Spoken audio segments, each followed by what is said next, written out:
Good afternoon all of you. आज सभी लोगों का यूट्यूब चैनल पे स्वागत है।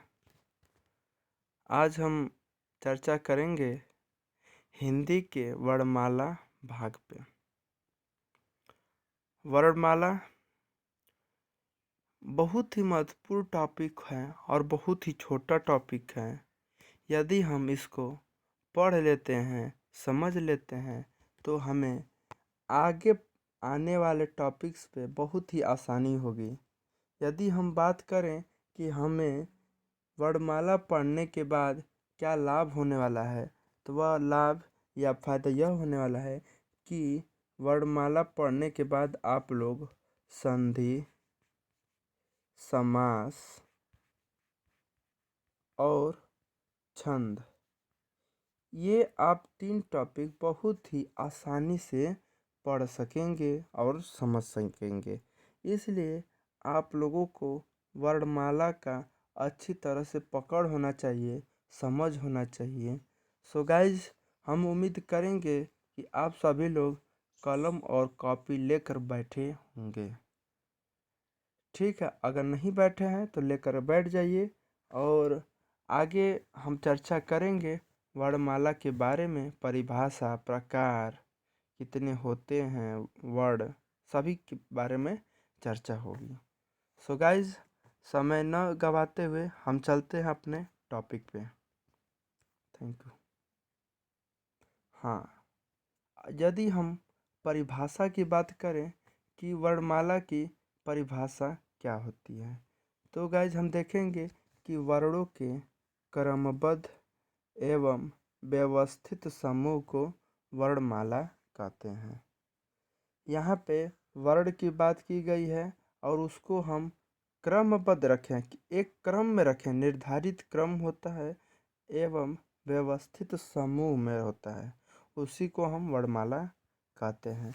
यदि हम वर्ण की बात करें कि वर्ण कहते किसे हैं, वर्ण किसे कहते हैं, तो वर्ण पिछली क्लास में हमने चर्चा किया था कि किसी भी भाषा की सबसे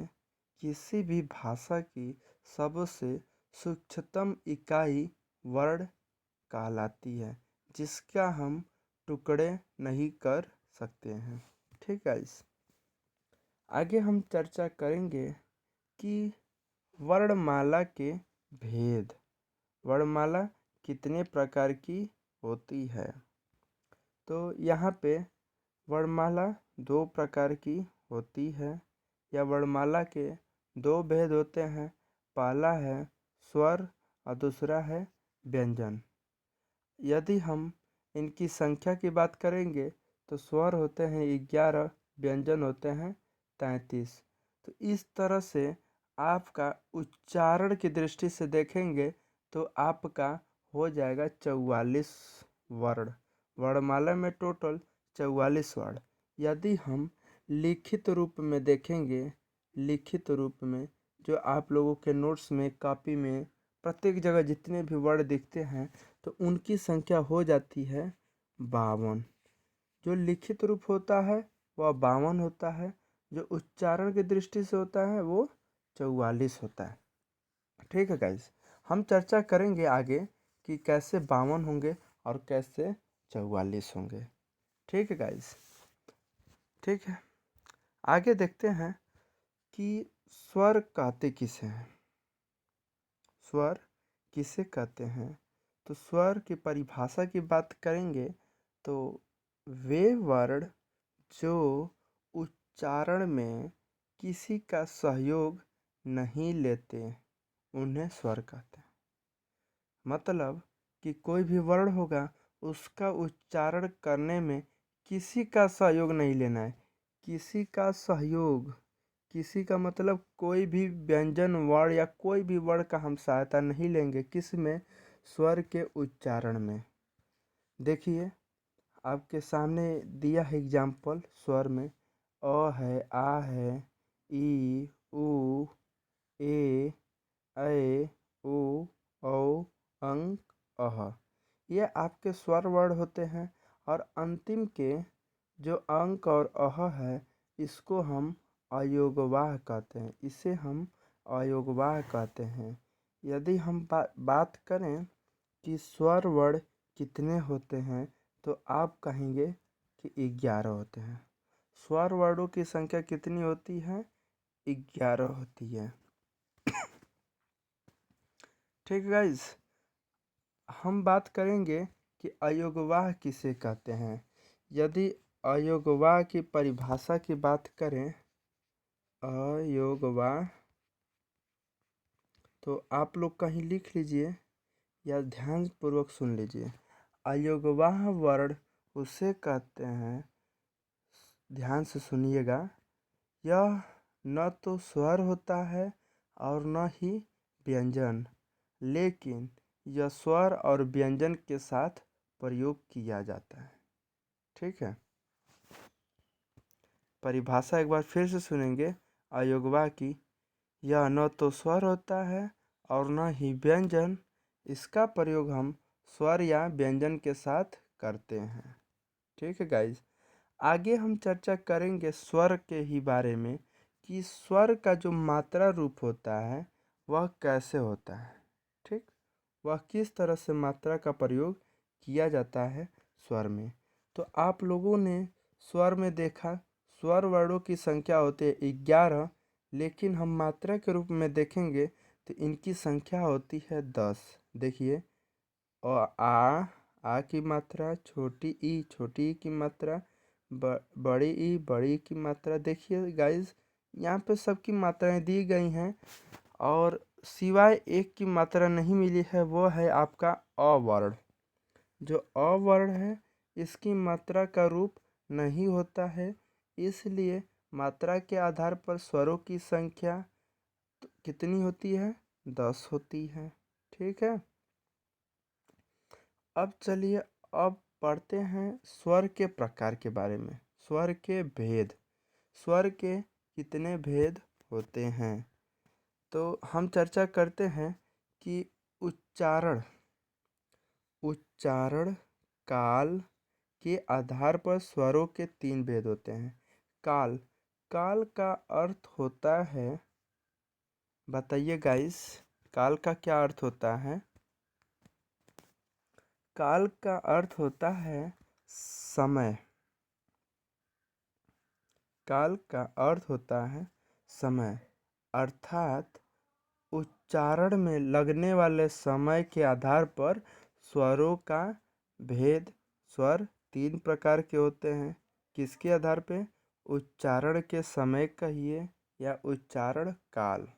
ठीक है गाइज, हम देखेंगे यहाँ पे हमारा स्वर के 3 भेद होते हैं।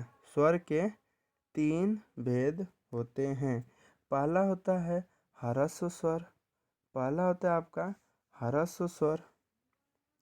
ह्रस्व स्वर को मूल स्वर भी कहते हैं और इसी को एक मात्रिक स्वर भी कहते हैं, जैसे अ, ई, उ, री। ठीक है गाइस,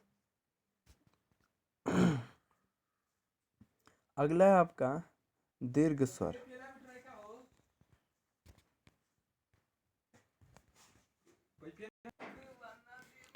यदि हम बात करें दीर्घ स्वर या संयुक्त स्वर, और इसी को हम द्विमात्रिक स्वर भी कहते हैं। एग्जाम्पल की बात करें तो हमें पता है कि स्वर वर्णों की संख्या कितनी होती है? 11, और उसमें ह्रस्व संख्या कितनी है? 4। 11 में से 4 घटा देंगे तो हमारे पास कितना बचता है? 7। तो दीर्घ स्वर की संख्या कितनी होती है?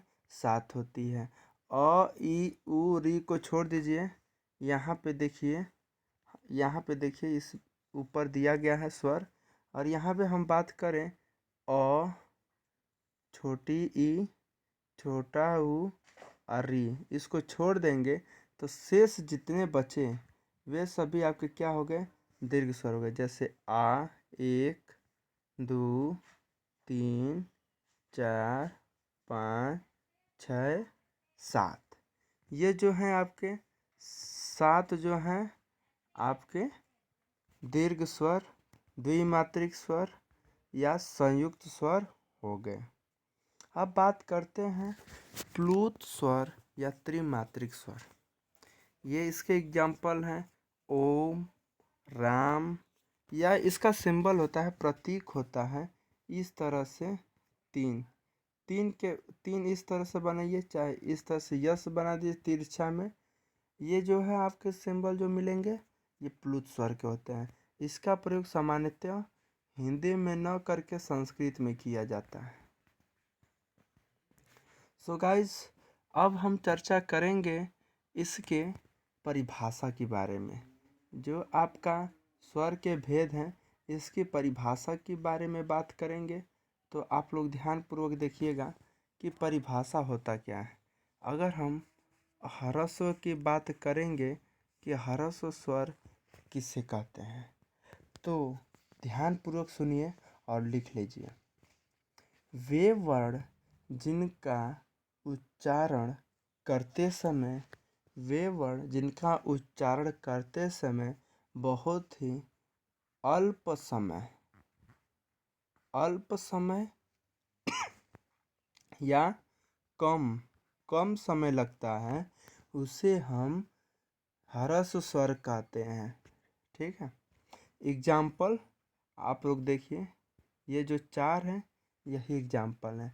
आप लोग बोल के देखिए, उच्चारण कीजिए अ, ई, उ, री। बहुत ही कम समय, मतलब एक वर्ण का समय लग रहा है, मतलब एक पलक झपकते मात्र का जो समय लग रहा है, बहुत ही अल्प समय लगता है, उसी को हम ह्रस्व स्वर कहते हैं। अब बात करते हैं दीर्घ स्वर की परिभाषा की बात। दीर्घ स्वर किसे कहते हैं? जो दीर्घ स्वर होता है, ध्यानपूर्वक सुनिए और आप लोग अपने कॉपी पे लिख लीजिए। परिभाषा नीचे डाल लीजिए हेडिंग, उसके बाद उसमें लिखिए वे वर्ण जिनका उच्चारण करते समय ह्रस्व की अपेक्षा दोगुना समय लगता है। ह्रस्व की अपेक्षा 2 गुना समय लगता है, उसे हम दीर्घ स्वर कहते हैं।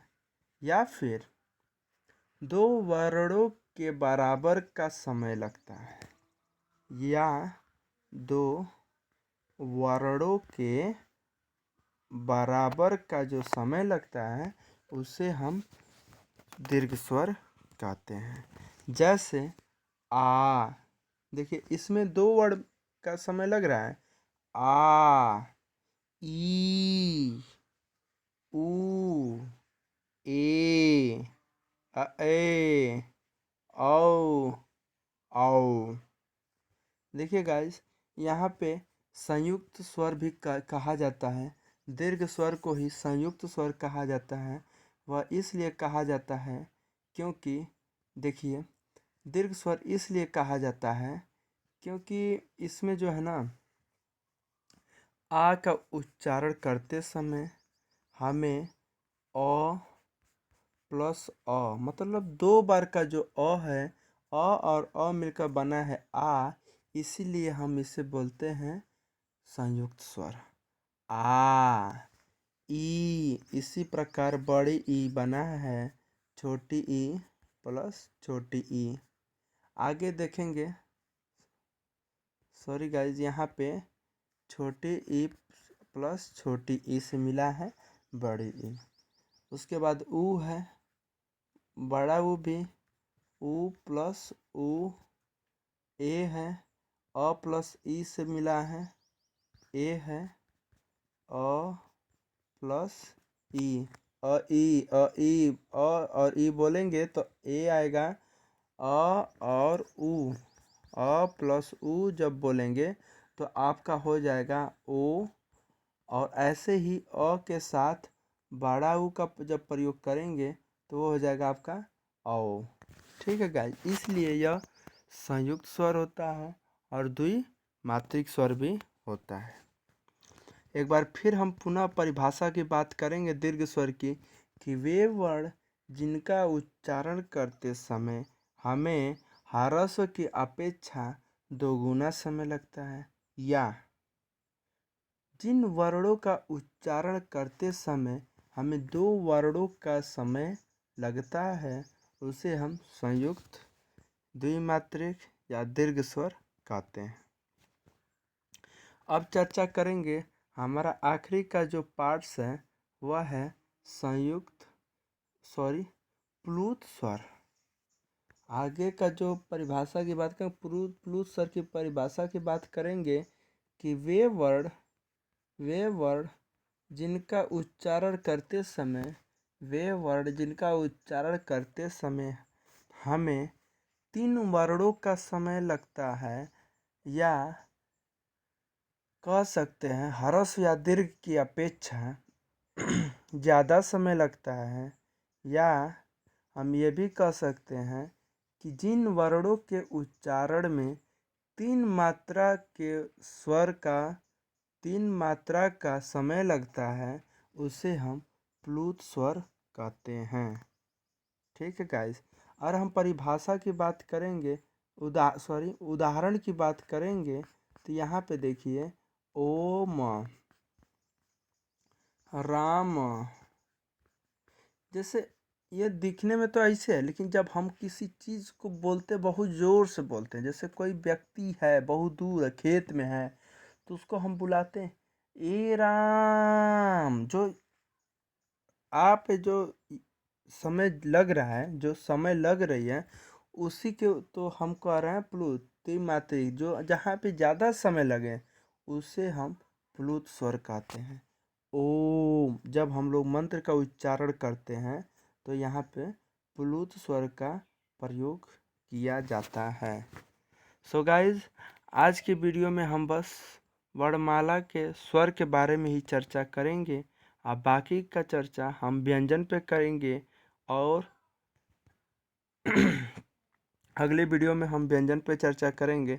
एक बार पुनः फिर से हम इसी वीडियो में हम फिर से एक बार रिकवर कराते हैं आपको क्या क्या आप लोगों ने सीखा। तो हमने सर्वप्रथम वर्णमाला की परिभाषा की बात किया था कि वर्णों के क्रमबद्ध एवं व्यवस्थित समूह को वर्णमाला कहते हैं। वर्णमाला के भेद के बारे में चर्चा किया गया था। स्वर तथा व्यंजन होते हैं। स्वर कौन होते हैं? वे वर्ण जो उच्चारण में किसी का सहयोग नहीं लेते उन्हें स्वर कहते हैं। जैसे अ, ई, अ, आ, ई, उ, री, ए, ऐ, ओ, औ होते हैं। इनकी संख्या 11 होती है। अंक और अह अयोगवाह होते हैं। यह न तो स्वर होता और न ही व्यंजन होता है। मात्रा रूप हमने देखा। उसके बाद स्वर के भेद देखा। स्वर के 3 भेद होते हैं, वो भी उच्चारण काल के आधार पे। ठीक है गाइस, यह वीडियो कैसा लगा आप लोग कमेंट करके बताइए। और हाँ, इसको अपने कॉपी पे सुंदर से नोट्स करते भी रहिए। Thank you guys.